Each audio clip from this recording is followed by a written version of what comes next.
Welcome. Thank you for joining us today. So there's quite a lot that came up in the first conversation, in the videos. Maybe you have some immediate reactions to what we just saw from the entrepreneurs. And you're welcome to share them, because we heard of economy of love, community development, human development, things that don't often come up as the top themes when we discuss business success, right?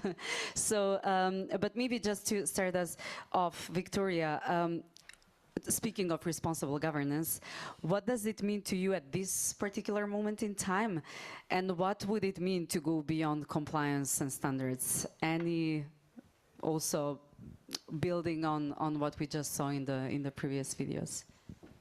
Yes, thank you. And also the panel discussion, because I think it was very representative, this opening session, of the sort of realities playing out.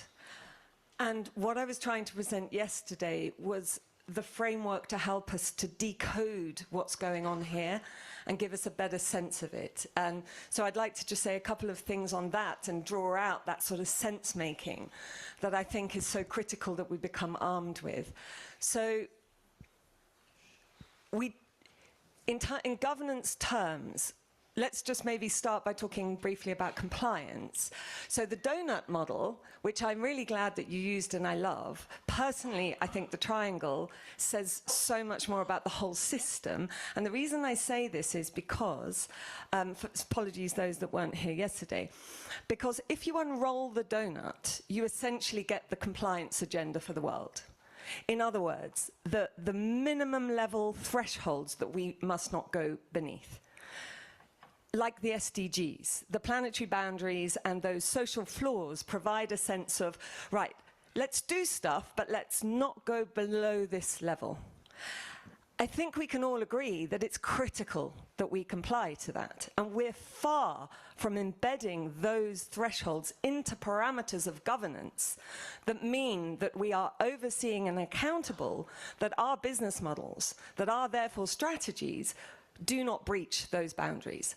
So when we say compliance is a bad thing, normally we mean because we don't understand the importance of the law, of those boundaries that are not even in the law yet, and therefore we do it because we tick the box, but it is discordant with the fundamental motivation at the heart of that organizational system. And as I said yesterday, we're in logic one, short-term financial self-interest. And it is so potent because we have moralized it as the best job that we can all do in order to create well-being for everybody. So we have to desperately move beyond that, and with great respect to the panelists earlier. Implicit, even in all of that discussion, when we talk, for example, about resilience, really we mean resilience to uphold the stocks and flows of financial capital that are required in order to maximize our financial income, which we believe will lead to our well-being.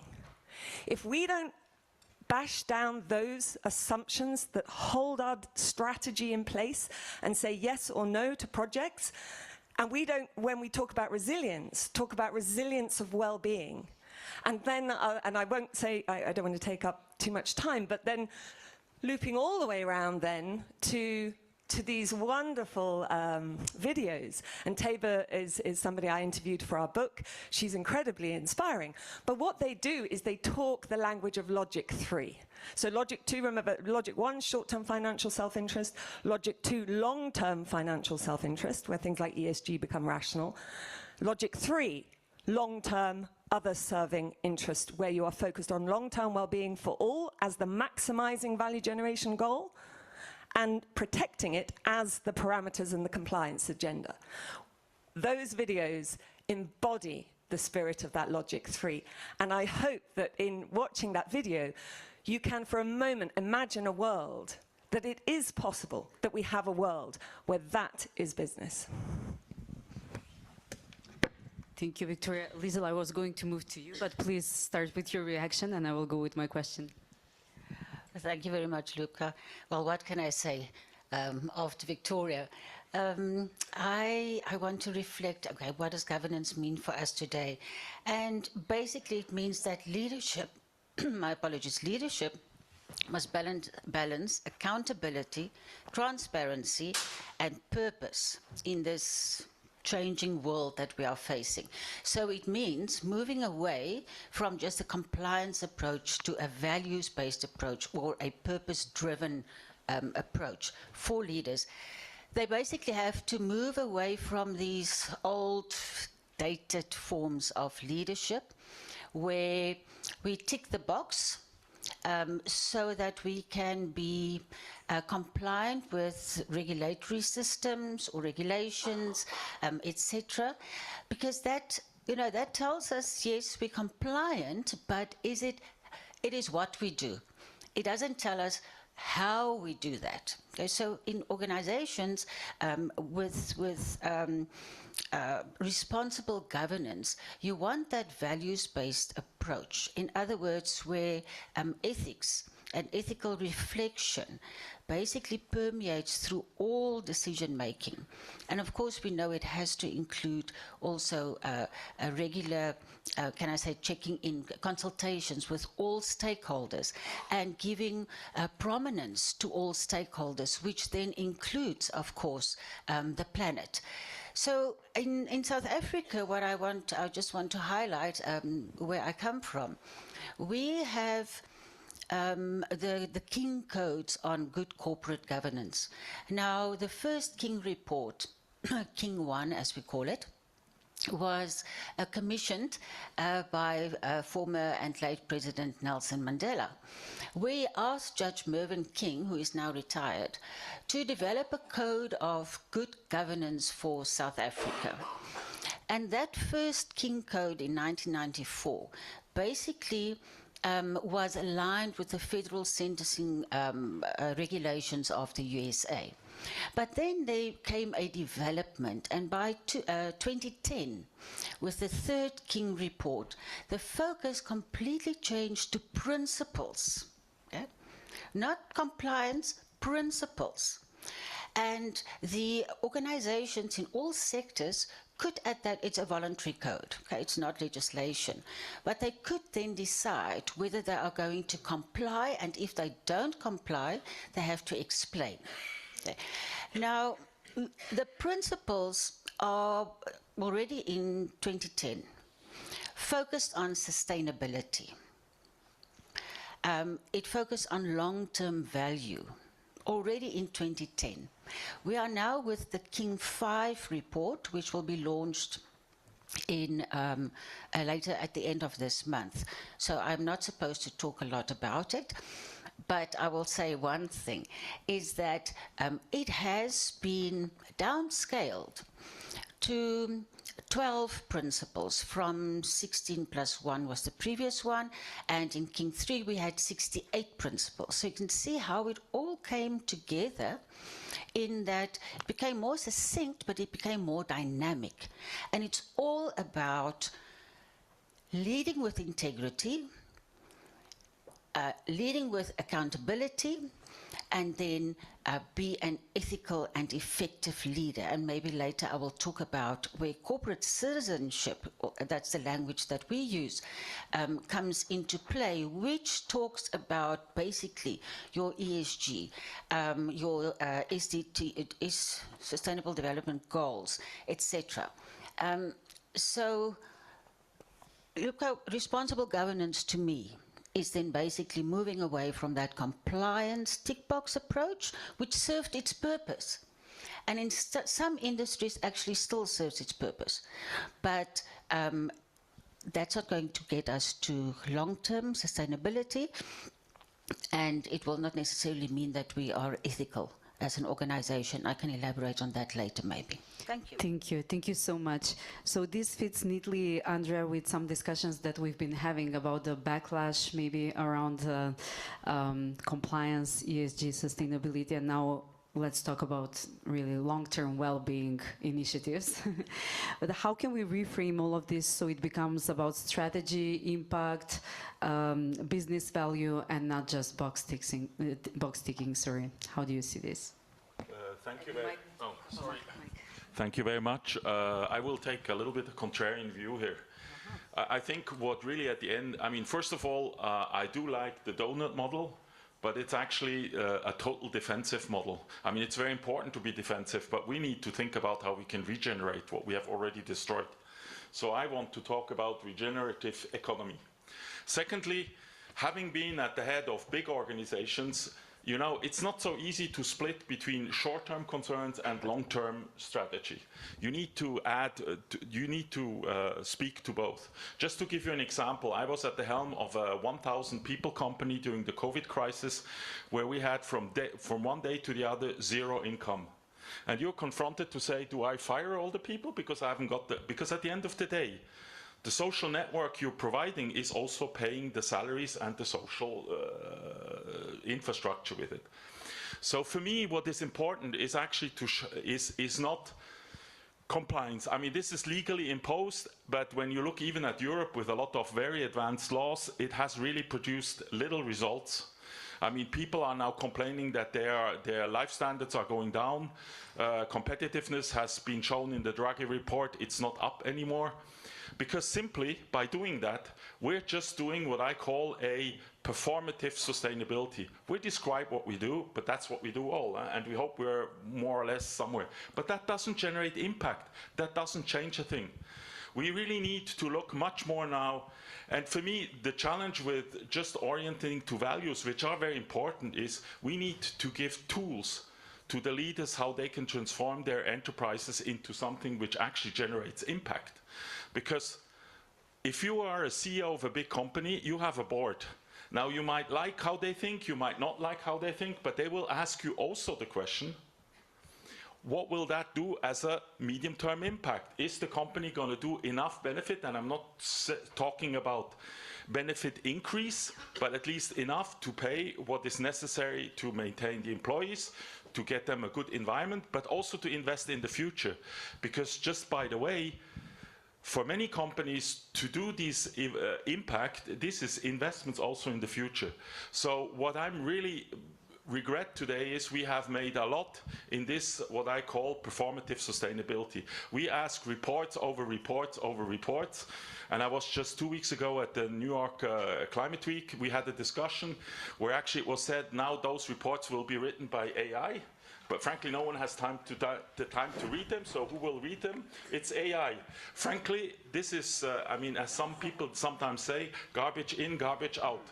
So we really have to look at how we can generate impact. And there is actually, it was an interesting question this morning, is it possible to demonstrate companies who really invest in this transformation do not only long-term reap, positive outcomes, but on the medium term.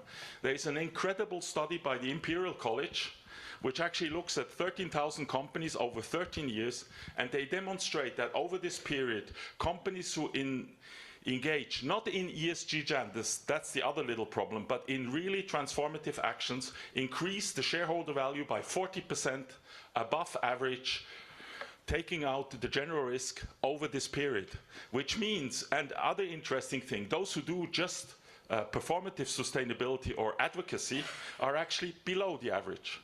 So there is actually results showing that changing your strategy, because that is at the end the point, it's what is your new business model? And perhaps just the last illustration, I come from the aviation industry. Airlines today, their way to reduce their impact on the environment is using sustainable aviation fuel. This represents an increase of approximately factor 2 to 3 of the price of fuel.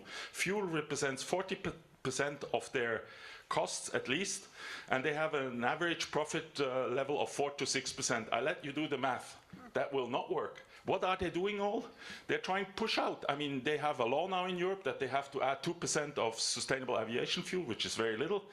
But even that is going to get complicated. So companies need also to think about new business models. But they will only be able to do so if they see a way to actually transform these new objectives in real answers, which also actually John Elkington showed, because he actually invented some 30 years ago the triple bottom line, and he actually reneged on it because he said it's just used for ticking boxes, and that's exactly what we don't. We need to have system change, but system change comes with real opportunities to create an environment that companies can survive and can continue to do business, and also by looking at the impact, not at saying I have the best values, but what does it create as impact? Is it changing actually something? Thank you. Thank you for that fierce reflection, Andre. You mentioned, I will just a quick follow-up and a quick response. You mentioned we need practical, businesses need practical tools. What could be examples of such practical tools for this transition? Okay, I will try to be very quick, and if you don't understand everything, come to me. One possibility is actually we could today already decarbonize all plastic used, because there's still some industries which will need used plastic. But the market is built in such a way that it is very difficult, because the chains of buying that are very long. If you actually introduce a book and claim system which deconnect that, you can immediately open that. But I can tell you, we had a discussion also at the New York Climate Week. The big guns in there are naturally not before it. We need to really think how to change markets.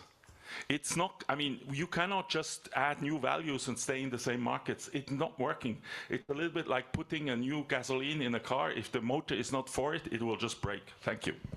Thank you. I see Victoria nodding, and on the systems change, and it was mentioned also by Helmi in the last video, saying that we can either do it by enlightenment or by crisis, and we find ourselves in a moment of crisis that might be inviting us to an enlightenment.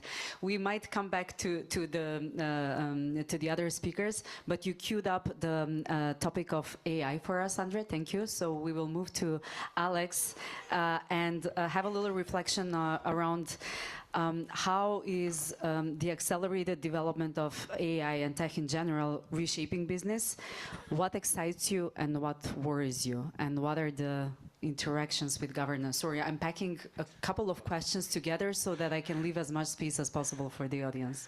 Yeah, thank you very much. So first, a quick word of introduction. SAP is a software provider. We provide software for companies to do all the things we've just been discussing. We have around 87% of the worldwide global trade running through our software sooner or later. So you can imagine that everything we've discussed in the last day, yesterday and today already, is touching our customers.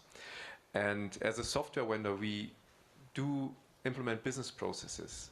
And when Victoria said compliance is bad, I don't really agree, because when there are clear rules, we can actually implement them. The worst for us is having a plethora of standards, everybody doing something different, because we cannot standardize. And it's not only us, it's our customers as well.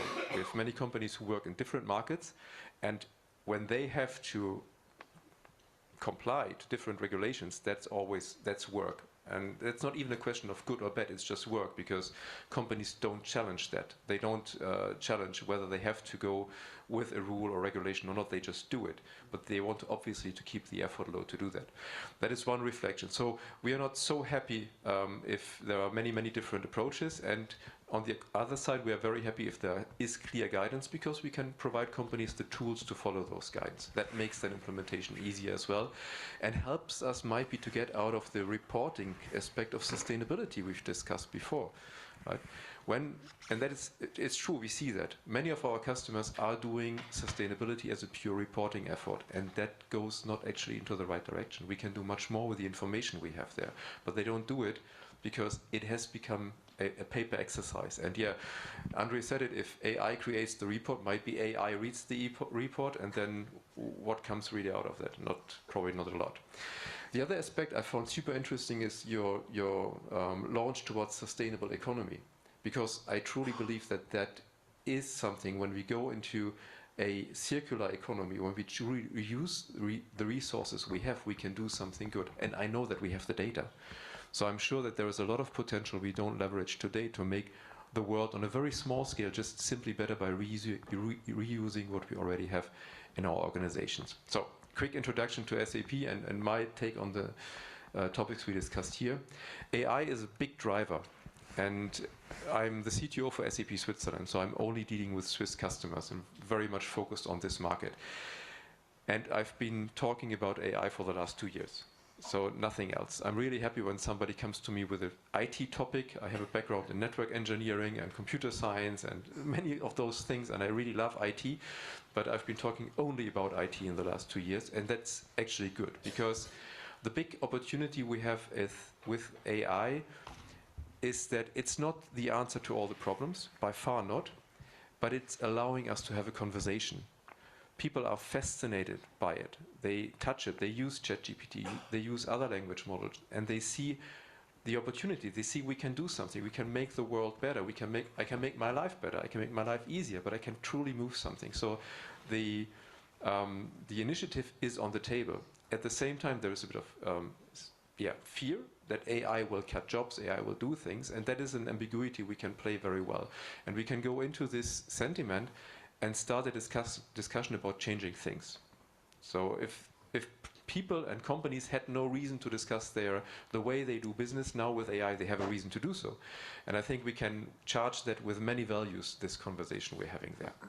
So that is what is truly fascinating me, that we have this movement on AI, on a technology, and actually the technology can create value, but at the same time it's a great opener for having a conversation about changing the way organizations work. And that's a very metaphorical answer, I think, but that's truly what I believe. Thank you so much, Alex. We have a whole afternoon panel on AI, so this will be potentially further unpacked there. I saw that there was a desire for a couple of reflections. Let's make them very short so then we can take questions, start thinking about your questions, and we will borrow a bit of time from the planned coffee break because we started a bit later, but not too much. I will not keep you waiting for coffee for too long. Okay, thanks. The first thing is I didn't say compliance was bad. Actually, I said we need compliance and we need to understand that it is vital. Governance is direction, oversight of that, and accountability for it. Therefore, it rests on direction. Direction is what am I maximizing for within what parameters? Parameters are your compliance agenda. We have a narrow box of short-term financial self-interest focused on finance as the goal, finance as the parameter.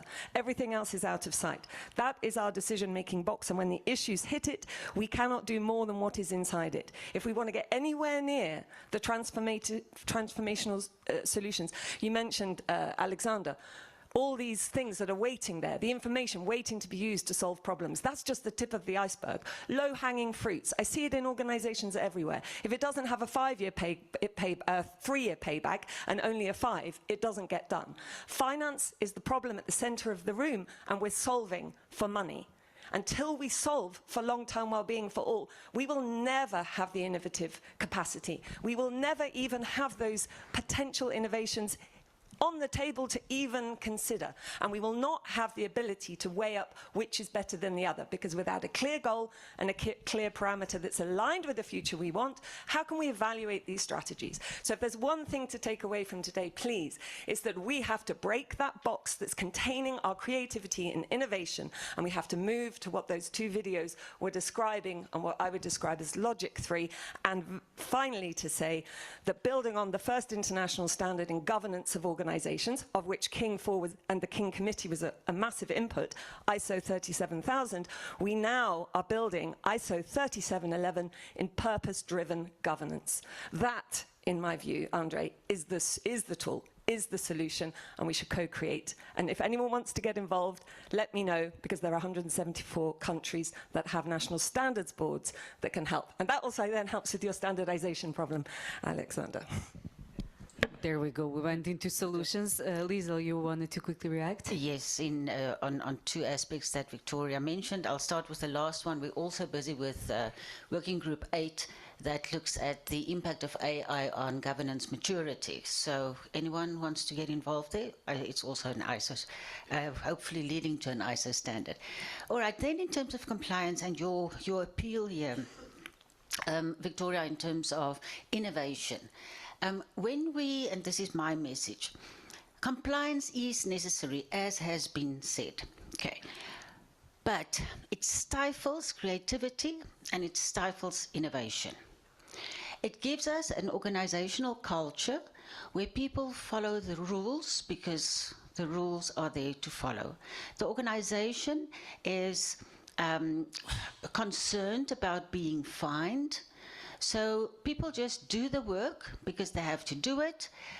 These are the rules, these are the standards. The focus is on catching you out when you are not following the rules. Okay. That is a compliance-based culture where the motivation is extrinsic to do the right thing. Where we want to get to, and there are actually companies like Josta in the Netherlands, Unilever, etc., who has moved from compliance-based cultures to values-based cultures. Now, in values-based cultures, people still follow the rules, okay? But they follow them based on the principles in which the organization believes and based on the principles that the organization stand for. So what we get is an intrinsic motivation. So we're doing the right thing, not because the rule says so, the regulator says so, etc. As an organization, we do the right thing because we believe in the principles that we put there for ourselves. We believe in our purpose. We believe in the fact that we're making a difference to the world, to the planet, to the communities that we serve, to our customers. So my plea is then, Luca, just finally, is that, yes, compliance is necessary, but it's focused on external motivation. We want internal motivation, intrinsic motivation, where creativity flourish. Of course, responsible creativity, we don't want it in accounting.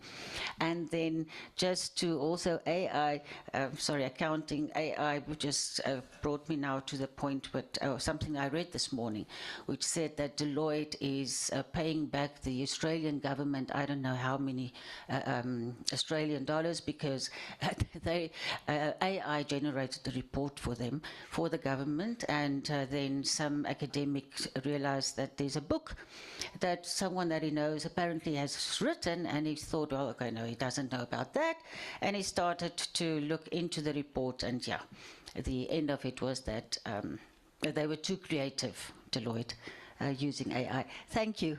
Thank you so much. Finishing on that amusing insight, I really would love to, I know, Andre, that you might have a reaction, but we will combine it maybe with an answer to some of the questions. So let's pick up 2 to 3 questions at once, and which we will answer. And then the good news is that most of the people from the panel and from the plenary will be joining us in a breakout facilitated by Louise, where we will actually have a more practical, hands-on conversation on all these topics and tools and how this plays out in our organizations. So just to tame any burning questions that might not be answered. Yes. So my question is, we need constraints when companies are not willing to do the right thing. If they're already values-based, the constraints become less important. And my question is simply, how do you get a large corporation to fundamentally change the values by which it operates? Thank you. Can we have a couple other, do you have a question there, please? Yes. Hello. So we're talking a lot about value-driven companies and purpose-driven companies and things like that. But my question here is, how should we navigate when values are in tension, let's say about a specific problem or something going on, right? Then we're talking about values and they're kind of presented as something, a direction, right, that we should just go for. But oftentimes those values are in conflict about specific issues. How would a value-driven or purpose-driven company deal with these issues, let's say, without compromising their principles and their values? Thank you. Thank you for that question, something that we're exploring under ethical dilemmas. Is there a third question? Okay, good. Yes, Bettina? My question was to Mike. So you said that Mike is here. Yeah, thanks. So you said that ethics is permeating all decision making. That's true. On the other hand, what I experience a lot is that the ethics part, especially in the business context where the focus is so much due to the pressures on the economic aspect, the ethical part is often hidden under layers, and especially if you're not trained to see them, they get unnoticed, and then you have another ethical meltdown in the next organization. So in your experience, have you found good tools, to make the connection to tools again, how to make this more visible and how to also overcome this kind of fear that I see a lot in business. As soon as, don't say the E word, as soon as you say ethics, everybody gets kind of scared. So that would be interesting to know what your experience is there. Perfect, thank you. Who feels called to, yes, Victoria, and then I'll tell you Alex. something little, if that's okay, and then, because I know you'll have a lot to say. Again, just a sort of an overarching thing to re-emphasize is that it is irrational. We have made it irrational to talk about ethics. And so a lot of these conversations, we're trying to put something that makes no sense in a system that was not set up for it. Neoliberal, neoclassical economics says that the role of the executive is to make as much money as possible for the organization itself, and that includes its members.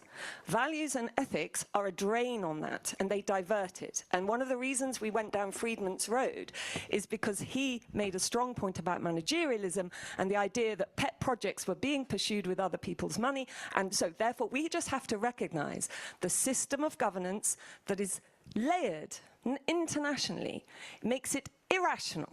And that's why it's tick boxing.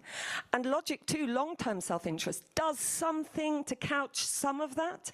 But we have to make rationality what is deeply rational. And two very small things to say.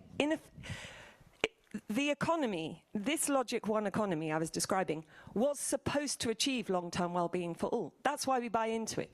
But it's the most inefficient, ineffective economy we could ever have designed because it's doing the opposite.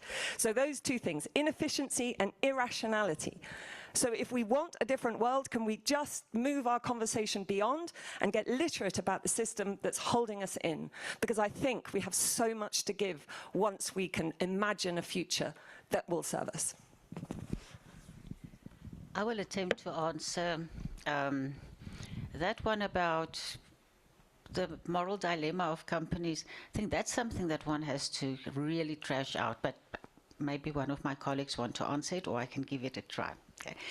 Just, ma'am, to get to your point, that ethics sort of gets buried. You have in your governance framework, you will have your, there's an ethics office there, there's a strategy office there, there's a sustainability office there, but no one talks to each other. So, the strategy isn't informed by those elements. But now I'm going back to the King reports on good governance for South Africa, and which has been, parts of it has been adopted actually in other parts of the world. It is interesting to see, well, it's interesting for me, that the first King report made mention of ethics here towards the end. Okay, the importance of ethics in an organization. Then it moved to the middle of the report. And then it was still a very long report. Now with King 4 and King 3 and King 4, and now also with King 5, the first 3 principles in King 4 speaks about ethics. In King 5, it's the first 2.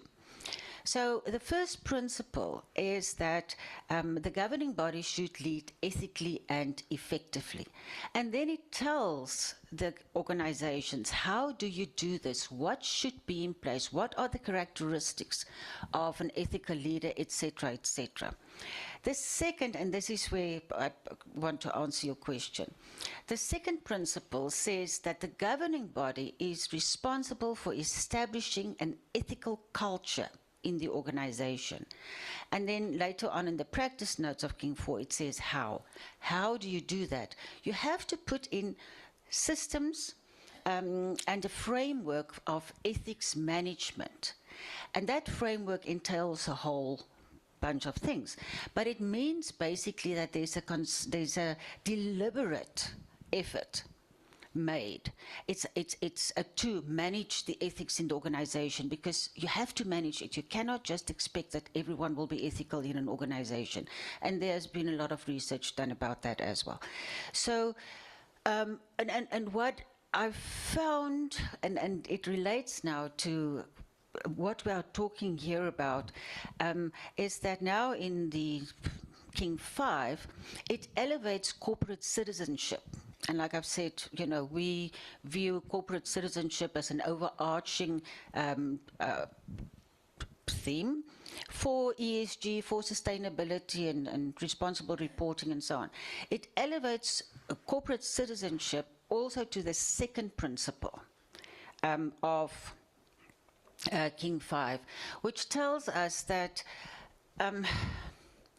number one, there's a responsibility of the governing board to lead ethically, but also effectively. And number two, you cannot just sit back and think that, you know, it's all going to happen by itself. No, you must put in definite structures and processes to ensure that you have an ethical culture where people can actually live according to the values of the organization, but still follows the rules, okay? Because you have to follow the rules. But when there are situations where there isn't a rule, one falls back on the values of the organization. And here I'm thinking, and now I'm blabbering, I'm just going on because I'm trying to answer the question there as well, is that, for instance, where do we invest as a company? Our rule says, yes, we may invest here and there and the following. But as a bank, should I really invest in the Democratic Republic of the Congo? Okay. My values will tell me, the rules might say, yes, you can. But we know the DRC is just, you can't get anything done without corruption. So what will it do to my reputation if I do go there? I'm going to keep quiet now. Thank you. Thank you, Andrea. Okay, just some reactions. I mean, having been for a long time CEO of big organizations, I must react here a little bit. I mean, yes, economy is not always on the right side, it's not always doing the right things, but frankly, it's not just boxed like it was described. I mean, unfortunately, world is gray. You need to keep in mind what happens in the short term to the long term, because at the end, that is also the survival of companies. And as I said, you know, dealing with dilemmas is also to keep always not only short term in view. And in all the companies I've worked, we have worked a lot on the boards and with the leading teams on long term evolution, where you will see what's going to happen, and where you actually, and also defining clear values for what you want to fulfill. So it is, and on the long term, I mean, as I said, I mean, we cannot simplify to that level. That doesn't make sense.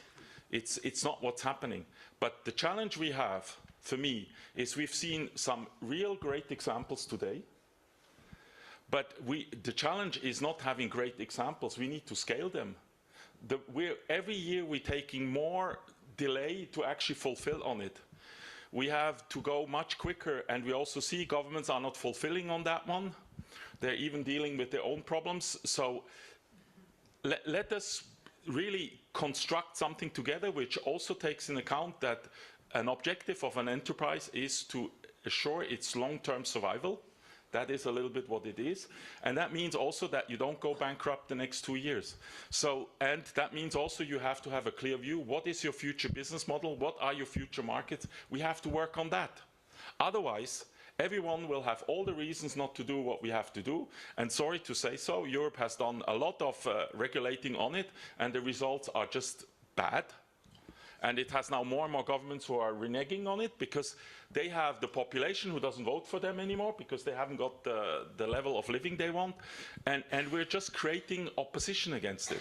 And in my eyes, that's just simple. You know, we talked about love. Love for me has another aspect, is actually recognizing and accepting that we are coming from different sides and we have different needs. And whatever solution we try to find does take that in account. If we're starting to say one is white and one is black, we will not find solutions. And we're too much in that. I'm sorry to say so. We're much too much in that. Thank you. Thank you for bringing empathy to the conversation as well. Alex, we will finish with you. We'll try to really wrap it up at 45 at this point. I try to be short. I mean, regulation, we're having a very negative discussion about regulation, I think. And I think, on the other hand, I want to stress it again, it's not something negative. Regulation is enabling markets as well. Might be if we turn our perspective away from sustainability, but if we look into how markets are interacting, then regulation, putting clear guidelines which are the same for everybody, helps markets to develop as well. And I have a Swiss perspective, and for Switzerland I have several examples where regulation can or could really stipulate innovation. So it's not something negative if it's smartly done. And that's the other question. When regulation is perceived as a limiting factor in organizations, might be we are governing the wrong thing. And specifically about AI, I truly wonder if we really need new regulation on AI. Is it something new we want to regulate? Yes, because suddenly people understand the power of automation and the power of software, but it's a dialogue we could have been having or should have been having 30 or 40 years ago about what do we want to delegate away from humans to machines, to automates. What is that? And where do we want to have the limitations? That is a much more forward-looking dialogue because we are putting in barriers or we're putting in guidelines, Leitplanken in German, sorry, I'm missing the English word right now, but we're putting in guidelines, railguards for innovation. And that is relevant because then when you are in an ethical dilemma on a decision, on a business decision, you have your railguards which you can use as an orientation on where to go. Then the other question was about how to change companies.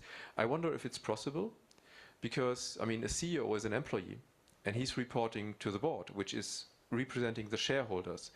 And I can at least tell you for our organization that our shareholders share our values and they support our values. And they support our values even if it means that we put revenue at risk. Because there are decisions, and there have been decisions in the last years where we reacted in a way which reduced revenue in certain markets. We closed certain markets, which I think was really the right decision to do. But that is, as a company, a position of luxury, which we have because our shareholders support these. And the other discussion, Louis brought it yesterday in our masterclass, was the reaction of customers, of consumers.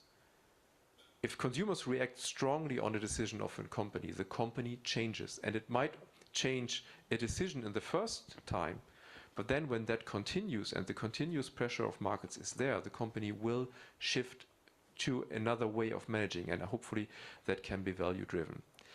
With that, yeah, thank you very much. Thank you so much on finishing on that note, which gives more kind of space for creativity and imagination and asking the right questions. We can place it and pose it for the afternoon plenary when they go into more elaborate discussions around AI. I will not attempt to summarize such diverse discussion, but what resonates and what came through the questions as well is that there are a lot of gray spaces and there are a lot of dilemmas to navigate, right? So this is also where we as Globatics are posing these questions and trying to develop tools and practical support. So for those of you joining us tomorrow, please come and join us to our interactive lab on ethical decision makings and ethical dilemmas, where we will actually test a tool on how to navigate these gray spaces, and we can all learn together. And with that, I would just like to invite you to a coffee break, a well-deserved coffee break, and then joining the breakouts. This conversation will continue in the breakout in Montreux. So join us after the coffee break, and in the afternoon, Bettina Palazzo will host an ethical speed dating breakout for us in the business tracks, alongside breakouts in the other two tracks. Thank you so much for your attention and patience. Thank you so much to the panel for your insightful and passionate discussion. Let's greet them with a warm round of applause, and see you later.